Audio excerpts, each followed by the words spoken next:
The Primrose Meadow subdivision boasted wide avenues with artfully spaced maple trees, each street bending gracefully to form winding loops around manicured lawns. At dusk, porch lights glowed in neat rows, and neighbors often exchanged smiles while walking pets or jogging. In marketing brochures, Primrose Meadow looked like the definition of the American suburban ideal. Driving through the main gate, one quickly noticed the immaculate flower beds and the uniform style of two-story homes, variations on a theme of tasteful neutrals, regulated by a vigilant homeowners association, HOA. Signs near each entrance reminded residents of posted speed limits, designated trash days, and the strict compliance standards for yard maintenance. For some, these rules were a small price to pay for living in a safe, orderly environment. For others, the HOA's constant watchfulness was stifling. Yet one of the most influential figures in Primrose Meadow was not the HOA president, nor the committee chairs, but rather a middle-aged woman who rarely acknowledged any leadership above her own. Her real name was Evelyn Markham, yet the entire subdivision, and even some local officials, referred to her behind closed doors as Karen. She seemed to embody that stereotype, overbearing, opinionated, and laser-focused on controlling every detail around her. Karen, a self-appointed compliance watchdog, had lived in Primrose Meadow for 6 years. During that time, she'd clashed with countless neighbors, fining them for mailboxes a shade off the approved color, or complaining about a 30-minute delay in bringing in their trash bins. Despite not holding the HOA presidency, she commanded significant influence by scouring the bylaw text, collecting evidence of minor infractions, and intimidating new residents with threats of further action. Many found it easier to avoid direct conflict and simply appease her. Still, no one could have guessed the extremes she might reach when her sense of control collided with a genuine emergency. Karen's next act would shock even those who had endured her worst intrusions, prompting an unprecedented response from both local officials and the entire neighborhood. Ultimately, it would illuminate how a single destructive gesture can unite a community more powerfully than any official regulation.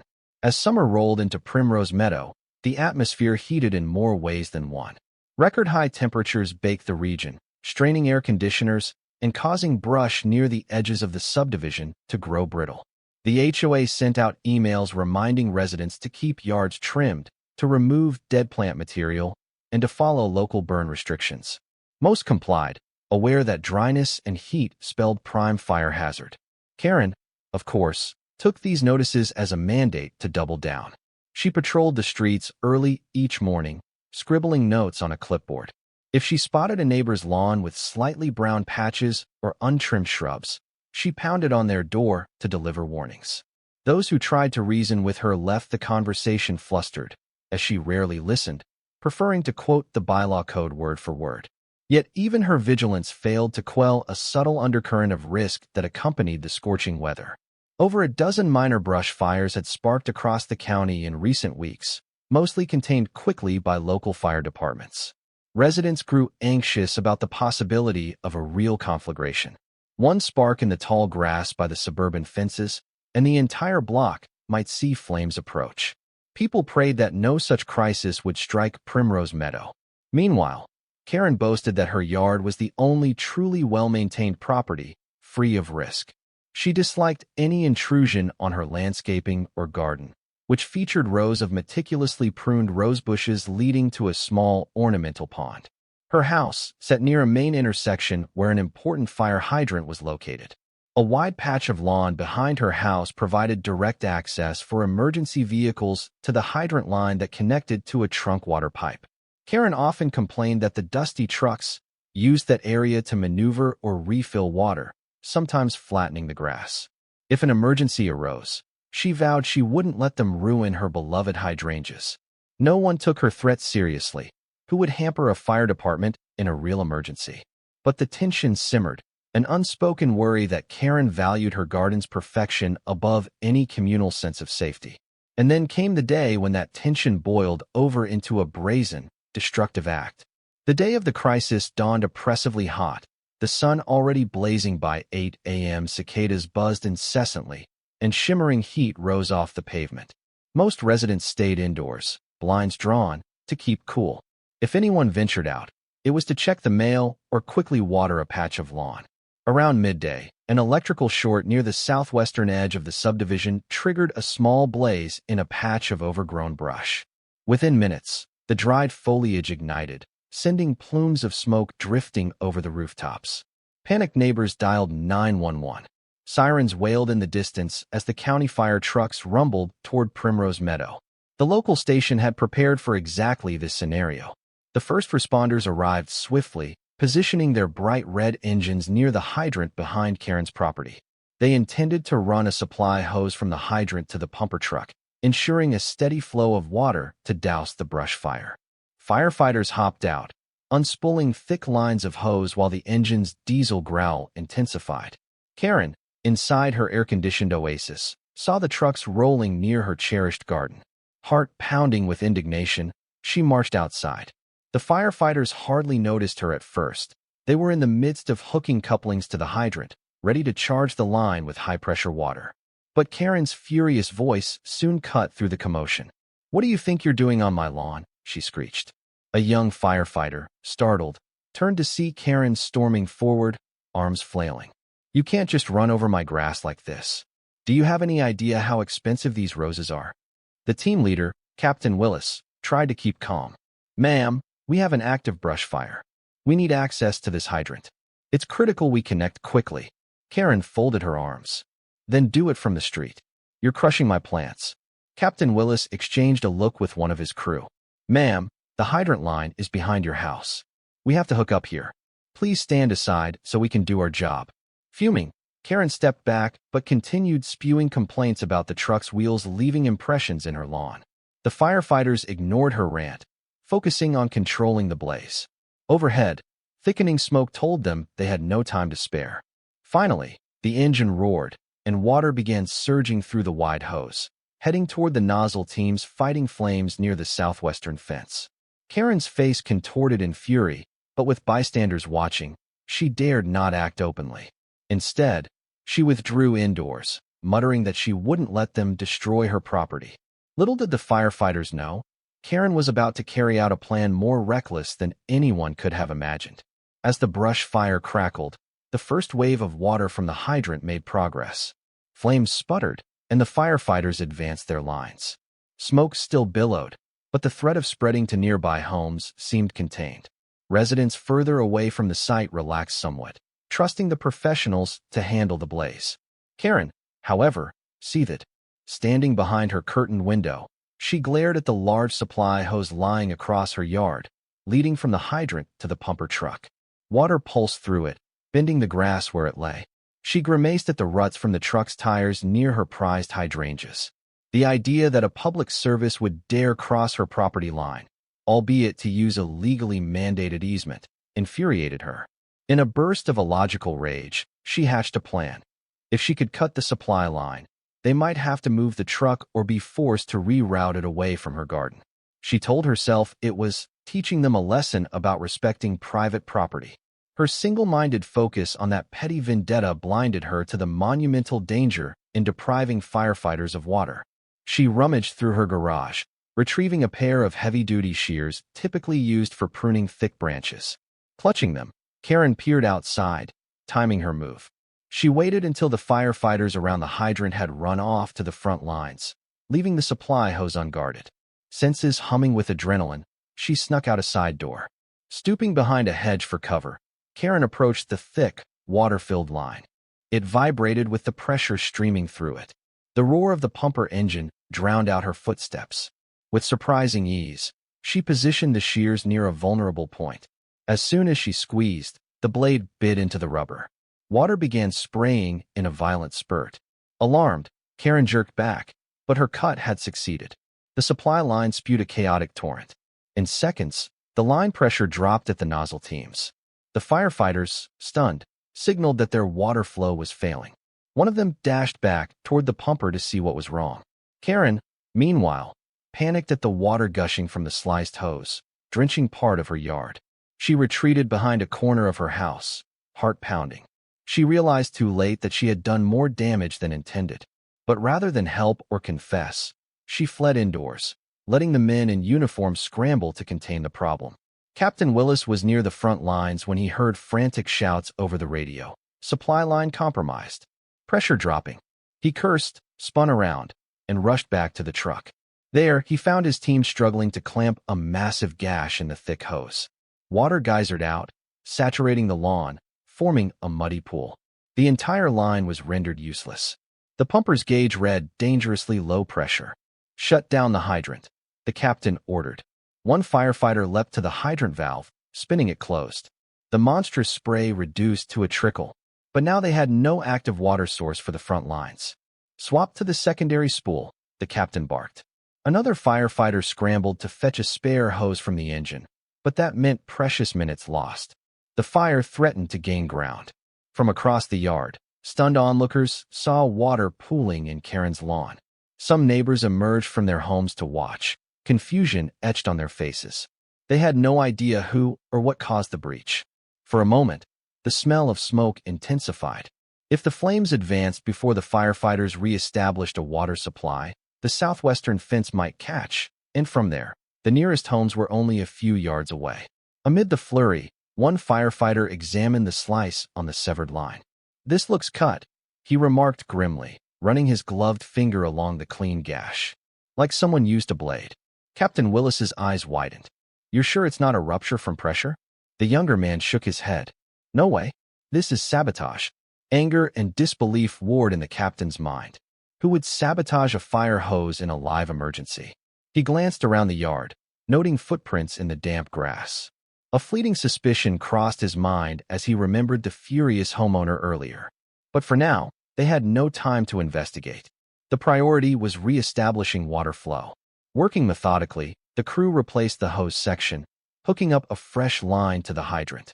Within minutes, water roared back into the pumper, and the front lines resumed dousing the blaze. The brush fire, though it flared briefly, was contained again. The crisis receded. Captain Willis radioed for additional backup to watch for hotspots. Meanwhile, another team member snapped photos of the damaged hose, planning to report it to higher authorities. From her window, Karen watched this drama unfold, a sickening mix of triumph and dread twisting in her stomach. Her sabotage had indeed forced the truck to move slightly. But now the yard was torn up worse than before, and her action had nearly caused a raging inferno. The consequences of that moment would soon ripple far beyond a few ruts in the grass. Eventually, the brush fire was extinguished. Smoke lingered, swirling in the hot afternoon air. The fire trucks remained on scene for a while, ensuring no reignition. Neighbors ventured from their homes, relieved that the flames hadn't spread. Some snapped pictures of the charred brush. Others offered the tired firefighters bottles of water. Captain Willis, troubled by the sabotage, approached the hydrant area. He discovered a few of Karen's neighbors standing around, looking distraught. Word had spread that the hose had been slashed intentionally. One neighbor, an older gentleman named Mr. Albright, muttered, "This is insane. Who would do such a thing? They could have burned the whole block." The captain exhaled. "We suspect the homeowner here might have interfered. She was complaining about us using her yard, but we don't have direct proof yet." He gazed at Karen's house. The windows were curtained, showing no sign of life. That alone aroused suspicion. Local police soon arrived to document the incident. They took statements from firefighters and neighbors who'd seen Karen's earlier confrontation. The torn hose was confiscated as evidence, and photos of footprints near the slash were captured. Captain Willis provided details, how Karen had berated them just before the sabotage, though no one witnessed her physically cut the line. The police concluded they'd likely pay Karen a visit. Across the street, sweaty families began to discuss the day's near disaster. Some cursed Karen's name, recalling her repeated complaints about trucks near her hydrangeas. Others scoured their phone galleries to see if they had by chance filmed anything, hoping to find a stray clip capturing the sabotage. So far, no luck. The midday heat and swirling chaos meant no one had documented that exact moment. By early evening, the crisis scene wound down. The firefighters loaded up their gear, the trucks rumbled away. A hush fell over the block, save for whispered conversations about the day's events. Meanwhile, behind locked doors, Karen paced her living room. Her heart hammered with anxiety as she realized the authorities might question her. But she refused to believe they could prove anything. She rationalized her act. telling herself she was forced to do it to protect her prized garden from government overreach. Over the next few days, the sabotage became the talk of Primrose Meadow. The HOA's online message board lit up with threads titled "Fire Hose Sliced" and "Active Vandalism at Yesterday's Fire." Residents vented disbelief and anger. Some demanded that the culprit be prosecuted, citing the risk to everyone's homes. Others speculated that Karen was behind it, given her public hostility, though her name was not yet officially confirmed. For the first time in memory, neighbors who previously tolerated Karen's meddling found themselves outraged. Many now viewed her not just as an annoying busybody, but as someone who endangered the entire community for her personal vendetta. The local police assured the HOA they were investigating, though they lacked a conclusive witness or camera footage. If Karen had indeed done it, she'd been crafty enough to avoid direct observation. Karen, feeling the heat, laid low. She posted no new complaints on the HOA board and refrained from her usual morning patrols. When a police officer knocked on her door one afternoon, she feigned ignorance, claiming she'd been inside the whole time and had no idea who damaged the hose. She insisted the firefighters overran her property against her wishes, but she never admitted sabotage. Despite her denials, suspicion stuck. Among the residents, a collective sense of fury grew.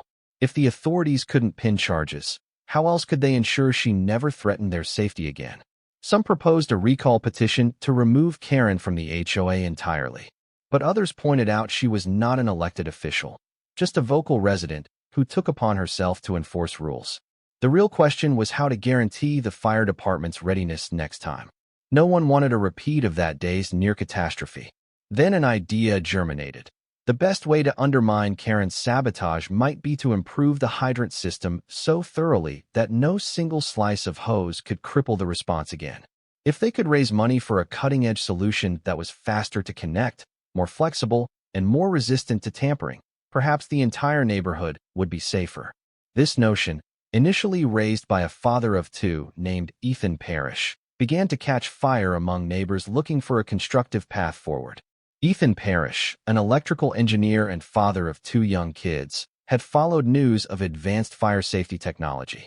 He recalled reading about quick-connect hydrant systems and specialized hoses that improved water pressure, reduced setup time, and were more durable against punctures. If we can't rely on the old standard hoses to remain secure, especially when a saboteur might strike, why not upgrade? He suggested at a small gathering of neighbors. They batted the idea around. The usual approach to a sabotage case might be purely punitive, hoping the police or the courts punish the culprit. But if Karen never confessed and no charges stuck, that left the block vulnerable. A new hydrant or advanced hooking mechanism could protect them from future interference. Some folks worried about the cost. Wasn't hydrant equipment a city responsibility? Possibly. But the city had a budget that might not prioritize a single neighborhood's advanced hoses. And time was of the essence. Ethan pitched his plan further. What if we raise private funds from the entire subdivision, something like a community donation drive, and gift the fire department a top-of-the-line quick connect system for our hydrant? We'd ask them to install it here, so in an emergency, they can lock in their hoses more securely. We might also buy a stash of tamper-resistant backup lines the station can keep on the engine. That way, if someone tries to slice one line, we have spares. Some neighbors grumbled that paying out-of-pocket for a municipal service wasn't fair, but others argued it was no different than raising funds for a local school's new playground or a public library's reading program. The city might not allocate immediate funds to fix one hydrant system, but if the community gifted the equipment, the fire department would be happy to accept. It would help not just Primrose Meadow, but any area the trucks served. Momentum built for the idea. The HOA board, horrified by the sabotage, promised to help coordinate. Emails circulated soliciting donations, big or small. Families pitched in whatever they could, $20, $50, sometimes more. A few well-off residents contributed hundreds of dollars, eager to shield themselves from future risk. Meanwhile, Ethan researched specific product lines, comparing them with the captain's recommendations. The project started to feel real. Still, a small portion of the neighborhood balked, thinking the city should handle it. But once they heard from the fire department that such upgrades typically took months or years for budget approval, they realized a direct donation might expedite matters. In the background, Karen's name floated in every conversation as the reason for this scramble. Each new donation, ironically, was spurred by her sabotage. Karen, hearing about the fundraiser, scoffed. She considered it a waste of money. From her perspective, the entire fiasco was the fire department's fault for trespassing on private property. She believed upgrading hoses would only encourage them to disrupt her garden more often. If she overheard neighbors discussing the donation drive, she interjected with snide remarks. "So now we're paying to let them stomp over our lawns?" Unbelievable. But for once, few neighbors bothered to engage her. The sabotage had crossed a line. People who had once quietly endured her HOA meddling now turned cold. Some refused to greet her, not wanting to provoke a confrontation. Others openly told her to keep away from community events. She sensed her social capital was at an all-time low, overshadowed by the universal condemnation of her rumored act. Nevertheless, the donation drive continued unabated. When Karen realized it had broad support, she tried a new tactic. She claimed to the HOA that installing a quick connect system might alter the historic aesthetic of the hydrant or violate noise restrictions with bigger water surges. She threatened to file official complaints if the plan proceeded. But the HOA board, guided by popular sentiment and the overshadowing emergency concerns, brushed aside her arguments. They posted a statement that resident safety is paramount. The board fully endorses the hydrant improvement project. Stunned, Karen found herself powerless. She pinned angry letters to the local newspaper, railing about government overreach and neighbors throwing money at frivolous gadgets. The paper published a single short letter, but the blowback in the comments painted her as reckless. So she withdrew again, fuming in private. Meanwhile, the collection soared above $10,000, well on its way to meeting the target cost for the new system and additional hoses. As the fundraiser approached its goal, Captain Willis visited Primrose Meadow to meet with the HOA board and Ethan. The donations had surpassed the minimum needed, so they discussed the final steps: ordering the specialized quick connect couplers, scheduling the city water department to handle installation, and storing extra tamper-resistant hoses at the local fire station. Captain Willis expressed deep appreciation. "In my 20 years as a firefighter, I've never seen a neighborhood rally like this after an act of sabotage. We can't thank you enough. This technology might save minutes in an emergency, and that can be the difference between a minor fire and a tragedy." Ethan beamed. "We just want to make sure no one can jeopardize the response like that again. We're grateful for your service and want you to have the best tools." A date was set for an informal dedication ceremony. Once the new system arrived, the department planned to bring a truck to demonstrate how quickly they could connect now, hopefully without needing to drive over Karen's prized garden. The city water department agreed to run new lines that allowed the truck to hook from the street side more easily, minimizing yard damage. The plan, ironically, addressed Karen's original complaint, though not in the destructive way she'd pursued. Word spread across the subdivision that the final unveiling would take place in 2 weeks. Residents looked forward to it, seeing it as a celebration of unity. They invited local news outlets, hoping positive coverage might overshadow the ugly sabotage story. No one formally disinvited Karen, but few expected her to appear. Or if she did, most hoped she'd keep her distance. Meanwhile, the police investigation remained open, though progress was slow. The detective had no direct proof tying Karen to the slash, just strong circumstantial evidence. The DA hesitated to pursue charges without an eyewitness or video. But the social verdict was already in. Nearly everyone believed Karen was guilty, leaving her ostracized and humiliated. A week later, a delivery truck pulled up to the local fire station. Several large crates were unloaded, each labeled with the logo of a top-tier firefighting equipment manufacturer. Inside were gleaming new hoses, reinforced with advanced materials less prone to tearing or slashing. They also contained the specialized couplers for the hydrant upgrade, each crafted from sturdy, tamper-resistant metals. Captain Willis oversaw the unboxing with a grin. The city water department scheduled a crew to install the couplers the following Tuesday. Meanwhile, the station tested the hoses, marveling at their improved flow capacity.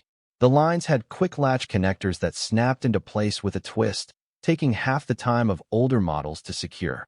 The station's maintenance officer whistled, impressed. If every hydrant had these, We'd save precious seconds on each call. The success stirred excitement in Primrose Meadow as well. On the community's online forum, residents posted updates. New hoses are in. We're making local news next week at the unveiling. Some long-standing neighbors felt relief that the sabotage crisis was turning into a net positive. Others were stunned by how quickly the community had raised the money. Karen scrolled through these posts with a mounting sense of isolation. Though no one named her specifically in the messages, she recognized the subtext.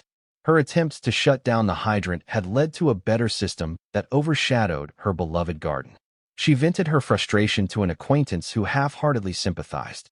But the acquaintance quickly changed the subject, not wanting to appear allied with a potential criminal. Karen realized no one was truly in her corner anymore. Tuesday dawned crisp and clear, a welcome respite from the previous heat wave. The city water department arrived in the morning, met by the fire crew and several HOA members. They closed off the intersection for safety, redirecting traffic. Over the next few hours, workers removed the old hydrant coupling, replacing it with the sleek Quick Connect mechanism. Residents watched from sidewalks, snapping pictures on their phones. By midday, the job was done. The new hydrant gleamed with a fresh coat of paint, sporting the upgraded coupler that locked into place in mere seconds. Next to it, a short path of reinforced asphalt replaced the grass patch near Karen's property line. This small walkway allowed the truck to park curbside, eliminating the need to run over lawns. In the presence of city officials, Captain Willis performed a test hookup, snapping a new hose into place with a crisp click. Applause erupted from the assembled crowd.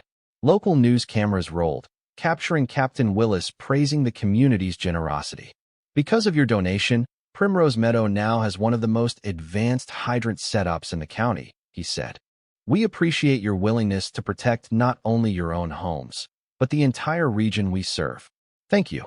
Then, Ethan stepped forward, representing the neighborhood. When we faced an act of vandalism that nearly cost us dearly, we chose not to sink into blame, but to rise and create a safer solution. This hydrant belongs to everyone who chipped in. We hope it stands as a testament that good can emerge from even the worst moments. Cheers and camera flashes punctuated his words. Several firefighters offered symbolic challenge coins to community leaders, signifying gratitude. The local station's anchor person concluded a short interview, promising the segment would air that evening on the 6 p.m. news. Across the street, onlookers beamed with pride. Meanwhile, tucked behind her curtains, Karen glared at the celebratory scene. She spotted cameras near the hydrant, neighbors hugging or shaking hands, and a large fire truck shining in the midday sun. Instead of the truck's wheels on her grass, there was a new walkway curving around her flower bed. Despite that improvement, she felt no relief, only bitterness that her sabotage had backfired so dramatically. That evening, local TV news led with the story. Community unites after fire hose sabotage, donates state-of-the-art hydrant equipment. The footage showed the new coupler in action, smiling firefighters, and short sound bites from Ethan and Captain Willis. The anchor described how a mysterious vandal had cut the hose during a brush fire, prompting the neighborhood to respond with generosity rather than fear. They aired the final segment with a line that resonated deeply. While the individual behind the sabotage remains unidentified, the people of Primrose Meadow have chosen to meet destruction with innovation, ensuring no sabotage can threaten them again. The feature ended with a shot of the hydrant and the new hose system. As neighbors watched at home, many felt renewed pride in their community. They posted congratulatory messages on social media, praising the firefighters and the determined fundraiser.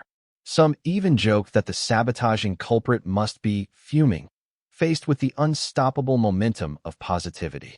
Karen's reaction to the news broadcast was anything but jubilant. The segment cast the saboteur as an anonymous villain, overshadowed by the heroic response.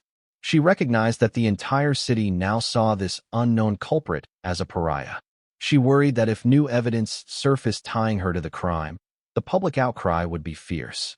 Yet she refused to accept the blame, telling herself the incident was overblown. At the next HOA meeting, typically held in a modest community center hall, Karen attempted to appear, but found the atmosphere chilly. Attendees barely acknowledged her presence. Discussions revolved around final budget tallies for the hydrant project. The board planned a thank you barbecue for the firefighters. Karen sat in stony silence while neighbors excitedly planned the event. No one sought her input. The sense of condemnation was nearly absolute. Even residents who once admired her stance on strict yard standards were appalled by any possibility she'd sabotage a fire hose. Over the days that followed, she withdrew further from public life, seldom emerging from her house except for necessary errands. Each glance from a neighbor felt accusatory. In the weeks that followed, the new hydrant system stood ready at the southwestern corner, a silent sentry guaranteeing swift water access. Neighbors joked that it was Karen-proof, a dark humor at her expense. Meanwhile, the local police concluded that, lacking eyewitnesses or a direct confession, they couldn't file criminal charges.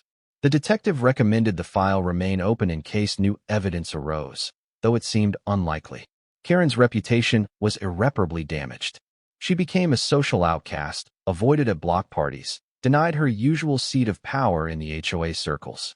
Even the earlier generation of residents, who used to fear her compliance checks, no longer gave her authority. The community had collectively found a new sense of empowerment in banding together. Some nights, Karen lay awake, mind churning with regret and resentment. The raw truth was that her sabotage had accomplished nothing except leading to an improvement that made her yard more accessible to emergency vehicles. She'd lost the high ground in arguments about property rights, overshadowed by the horrifying possibility that houses could have burned. Yet stubborn pride prevented her from apologizing or admitting wrongdoing. Primrose Meadow, for its part, flourished. Freed from Karen's overshadowing presence, many neighbors discovered a friendlier vibe at community events. The firefighters occasionally visited on weekends, hosting small safety demonstrations for children. The spark of neighborly camaraderie, ignited by adversity, now burned bright. People felt proud of their resilience. During a routine brush clearing near the site of the original fire, city workers found scraps of tattered gardening gloves and a heavy-duty shear blade near the hydrant line. Further evidence, albeit circumstantial, of sabotage. They handed them over to the detective, who nodded grimly. Unless a forensic link to Karen's property or prints turned up, the clue might not lead to charges.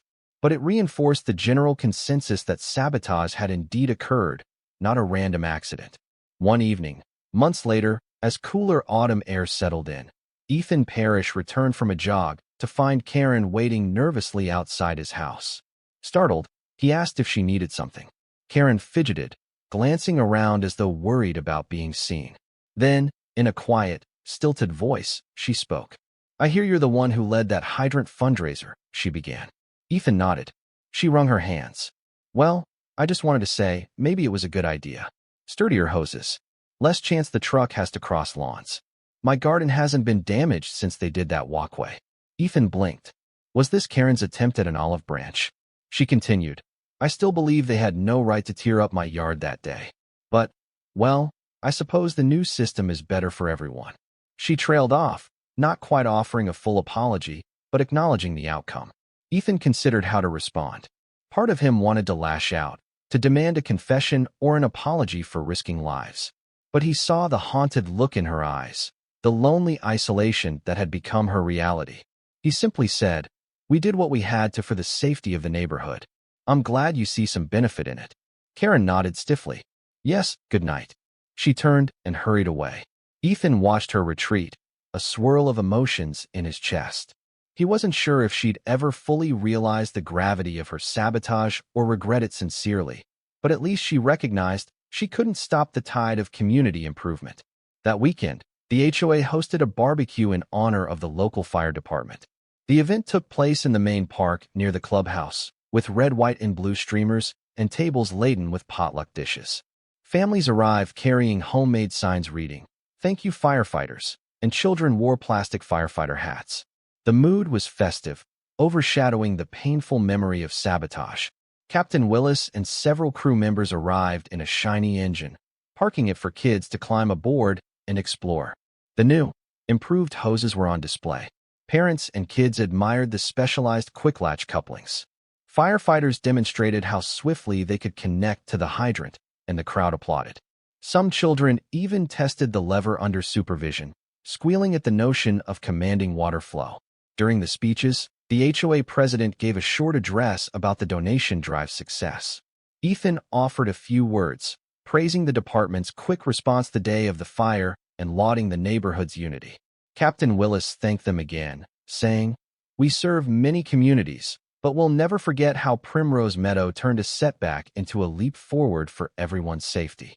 You set a standard we hope others follow." People in the crowd beamed, exchanging proud nods. They ate grilled burgers, hot dogs, and homemade desserts, forging deeper bonds.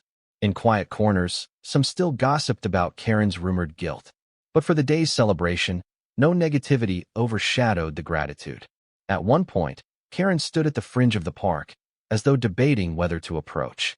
She wore dark sunglasses, arms crossed. A few times, she glanced at the engine or the buffet tables, but never joined. When a neighbor waved politely, she half shrugged. Eventually, she turned and left, leaving behind a gathering that thrived without her brand of intrusion. The story of Primrose Meadow's sabotage incident and subsequent generosity continued to ripple. Another suburban development in the region, hearing of the Quick Connect system's benefits, started a similar fundraiser. Their local station reported that advanced couplers cut their response times by up to 30 seconds in training drills. The county council began discussions on whether to budget more widespread upgrades across multiple hydrants, citing the success in Primrose Meadow as a model. Local media periodically checked back on the subdivision, highlighting how neighbors had formed volunteer committees to further enhance safety, like organizing a Firewise landscaping program, removing dry brush, and ensuring clear pathways for emergency vehicles. The fiasco that once threatened to sow division had ironically fostered a sense of purpose and mutual responsibility. Karen's name rarely surfaced in these public stories, replaced by praise for the community's philanthropic spirit.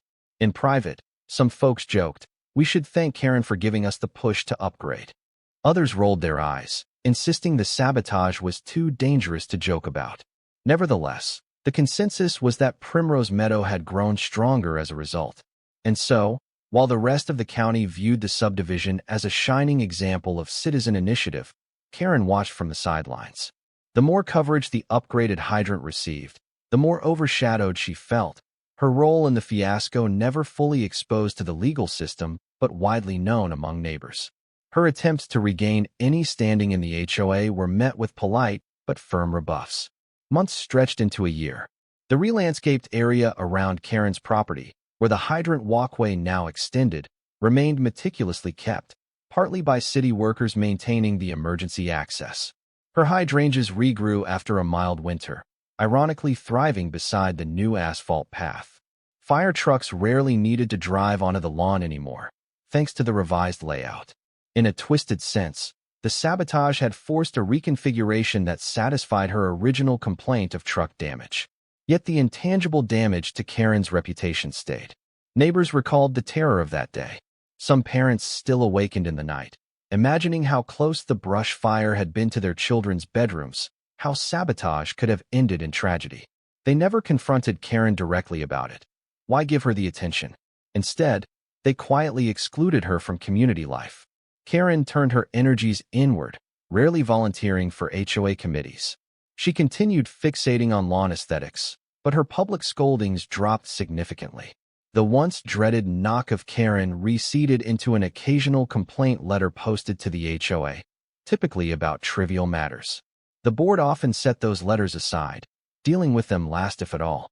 Ethan and other key donors stayed in touch with the fire department, occasionally emailing Captain Willis to see if any new technology needed funding. The station politely declined, grateful for the existing gear. But they promised to inform Primrose Meadow if a future upgrade could further bolster public safety. The relationship forged by adversity matured into mutual trust. Meanwhile, the local detective quietly closed the sabotage case, marking it inactive, suspect identified but insufficient evidence. Should Karen ever slip up and admit guilt, the file might reopen. But life seldom wrapped up so tidily. Everyone recognized that justice, in the formal sense, might never land on Karen. Instead, her punishment was living with the knowledge that she'd nearly burned her neighbors' homes, and that her neighbors loathed her for it. Sometime later, Captain Willis announced his retirement after 3 decades in service.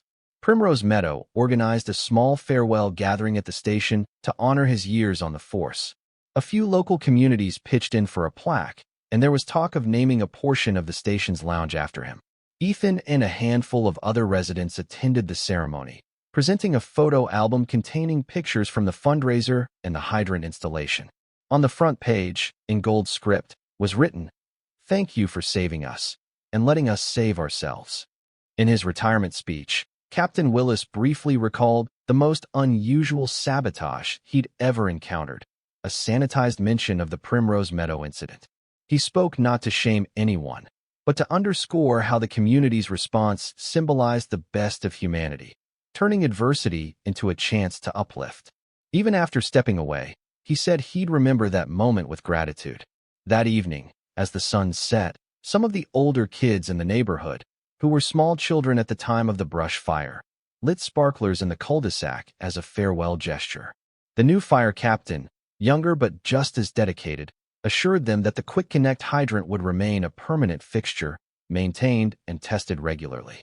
The roads of Primrose Meadow glowed with a warm sense of continuity, bridging the past turmoil with a confident future. Time has a way of smoothing rough edges.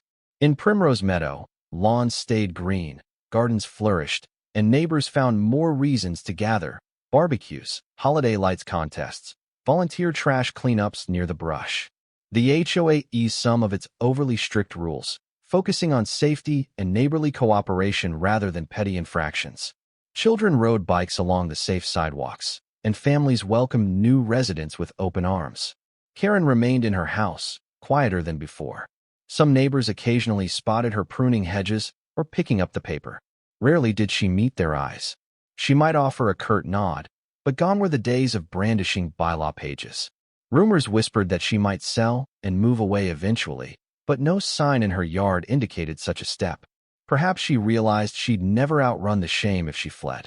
Or perhaps part of her recognized that, ironically, her sabotage had forced improvements that would protect her own property as well. The city expanded the Hydrant Quick Connect concept in other fire-prone areas, praising Primrose Meadow for spearheading the initiative. Over time, new families arrived, never knowing the drama that once erupted here. All they saw was a well-kept suburb with an advanced hydrant system and a strong sense of community. But the older residents remembered. They told the story at block parties or late-night bonfires, how the day's brush fire nearly became a catastrophe when a sabotage cut off the water, how that vile act led them to unify, raising funds for the best firefighting equipment money could buy, how the block emerged with a powerful spirit of resilience, overshadowing any single person's attempt at control. And so, the final legacy of Karen's sabotage was not the damage it caused, but the unstoppable wave of goodwill it inspired. The new hydrant and hoses remained a tangible testament that even the darkest impulses can be outshone by collective bravery, generosity, and cooperation. In the end, Primrose Meadow stood as a living reminder.